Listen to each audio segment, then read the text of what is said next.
good with it, you got to load a ton of data into the database. So you need to get these kids out and expose them to lots of different things.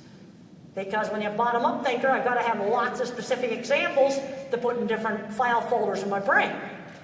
So I had a mother ask me, how do I teach my kid the concept of privacy?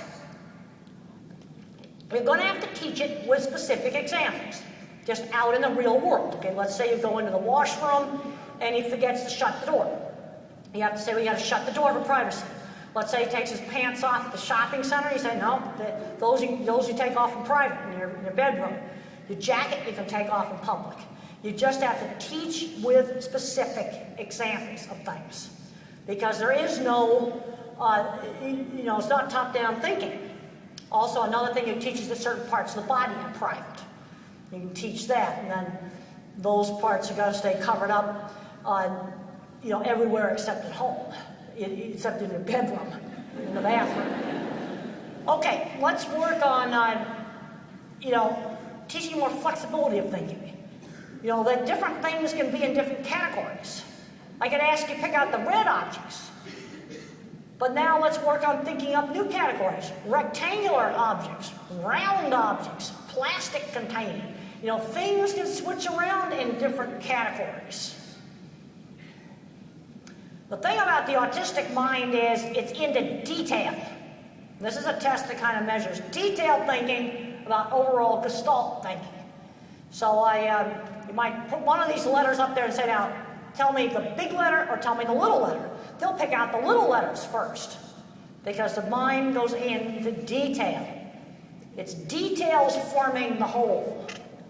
And I didn't even think I could hardly think well until I got about 50. Then my brain got good because, boy, I had a lot of data in it. Because I got a Google that's inside my head, and you got to give it a lot of data to surf. You got to get them out doing stuff.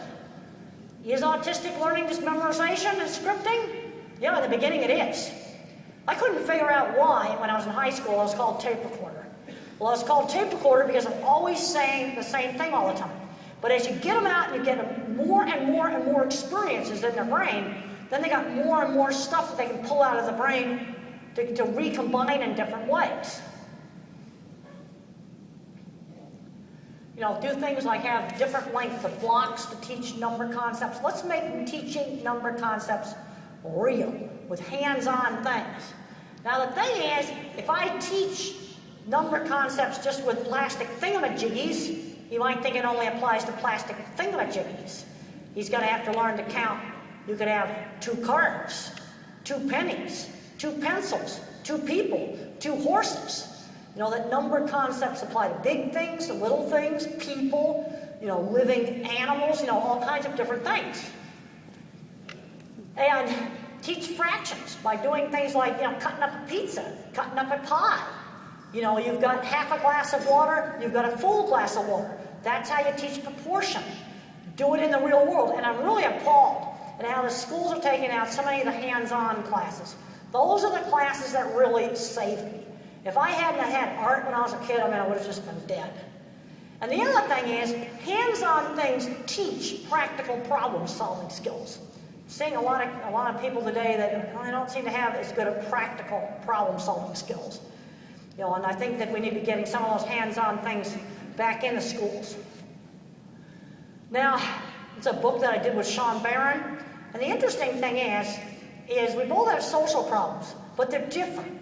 Sean's got more social circuits wired up than I am. So he was really frustrated that he couldn't date. I could have cared less. I'm pure geek. Pure geek. Like to read all about geek stuff. And, he wanted to date. A few more circuits hooked up. And if you read that book, you'll see where they were similar. Fixations. His was school buses. When I was his age, it was election posters. I liked all that stuff you could get in the 50s, all these buttons and all these stickers. You'd decorate our bikes with them and plaster them all around the neighborhood. We didn't know anything about politics, but we sure liked the stickers. So that was the sort of stuff we got fixated on.